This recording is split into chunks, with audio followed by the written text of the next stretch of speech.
Assalamualaikum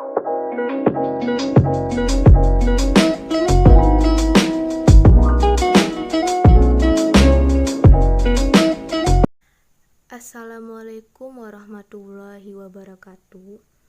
Perkenalkan, saya Aulia Insyanisya Fitri dengan anggota Amelia Cintaidah dan Yauma Rahmat Akbar dari kelompok 3 mata kuliah Struktur Hewan dengan dosen Yusni Atifa SSI, MSI.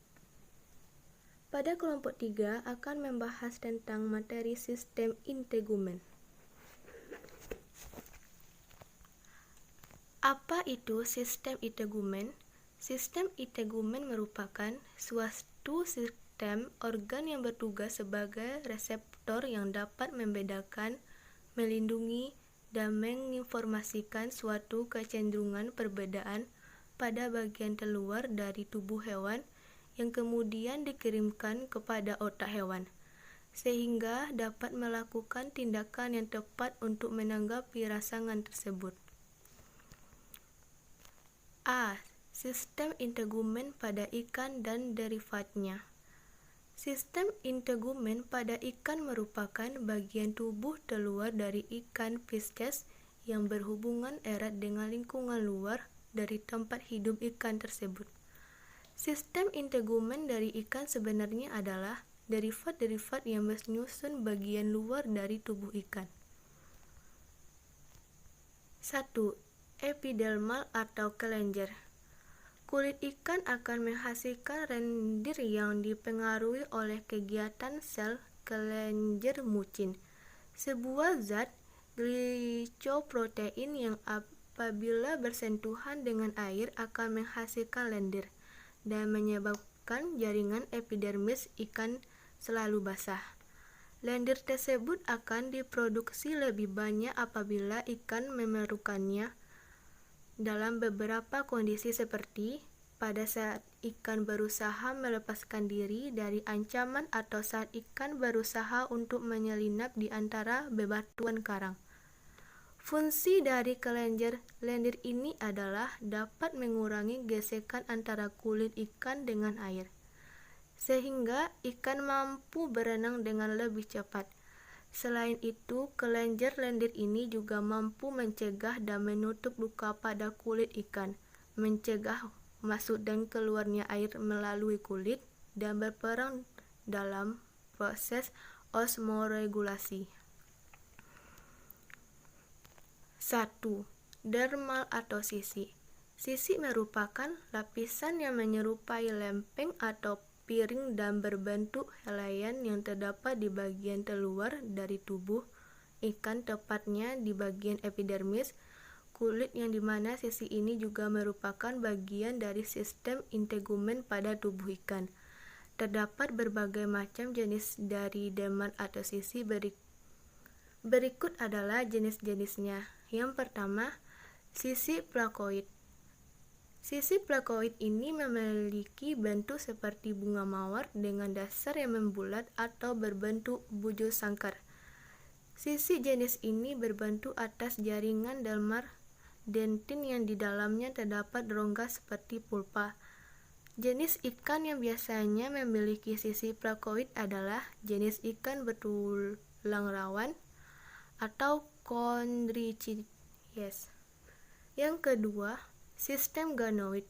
Sistem ganoid ini terdiri dari beberapa lapisan, di mana lapisan terluarnya disebut ganoine, lapisan berikutnya disebut kosmine, dan lapisan terdalamnya disebut isopedin.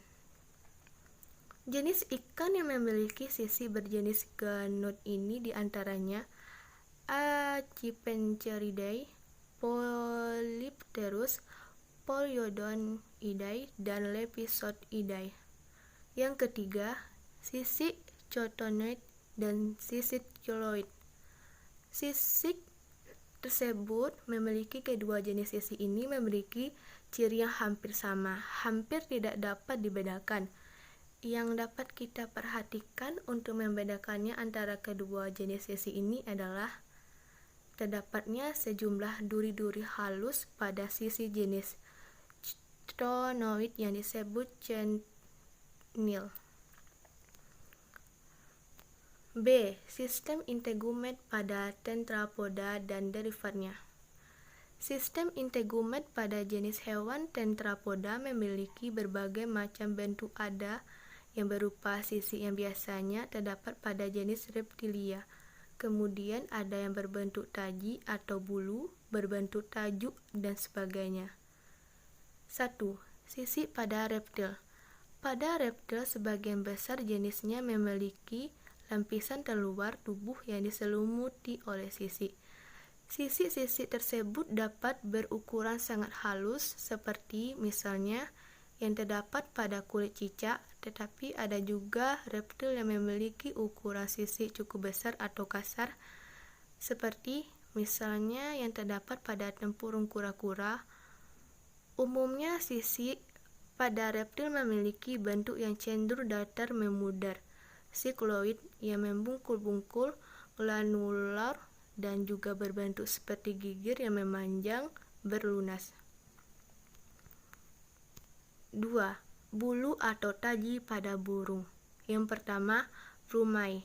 Plumai merupakan bulu-bulu yang berperan dalam memberi dasar kepada bentuk anatomi tubuh pada sayap dan ekor yang memiliki fungsi dalam membantunya untuk terbang. Yang kedua, plumulae.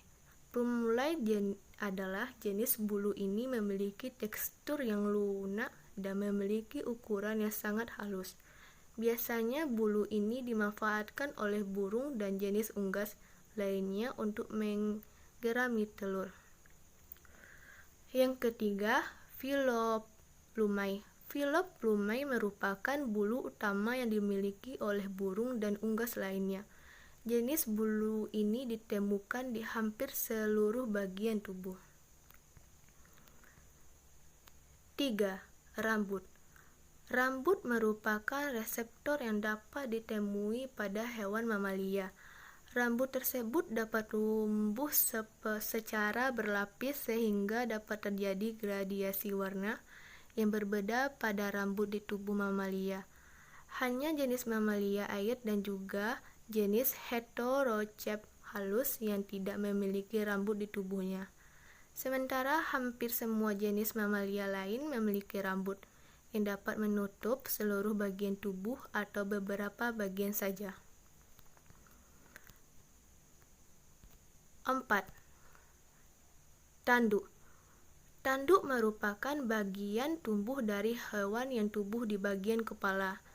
Tanduk adalah salah satu organ yang berperan dalam sistem integumen. Tanduk hewan sangat kaya akan kandungan keratin di dalamnya. Selain merupakan salah satu organ dalam sistem integumen hewan, tanduk juga memiliki fungsi sebagai alat pertahanan diri bagi hewan. 5. Kuku. Kuku adalah organ sistem integumen yang memiliki peran yang cukup banyak bagi hewan. Selain sebagai reseptor, kuku juga berperan sebagai alat untuk memanjat, menggoyang makanan, atau sebagai alat untuk berkelahi. 6. Kelenjar mammae.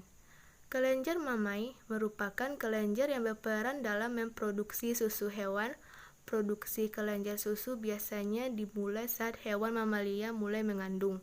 Pertumbuhan kelenjar mammae ini dipengaruhi oleh berbagai hormon. Pengaruh hormon tersebut berdampak pada pembentukan asam deoksiribonukleat atau DNA. Baiklah, sekian presentasi dari kelompok 3. Mohon maaf atas segala kesalahan baik secara materi maupun penyampaian. Saya akhiri. Wassalamualaikum warahmatullahi wabarakatuh.